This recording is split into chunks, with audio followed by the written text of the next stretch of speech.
Salve, io sono Jacopo, in arte Fralapo, ed oggi ti mostrerò come creare una chiavetta USB avviabile multi-ISO.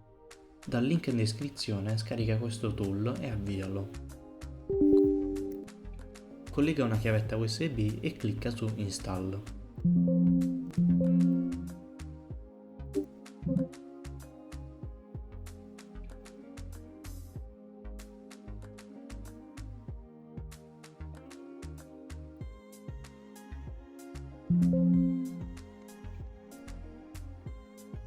Finita l'operazione, apri la partizione che si è appena creata e copiaci i file ISO dei sistemi che vuoi eseguire.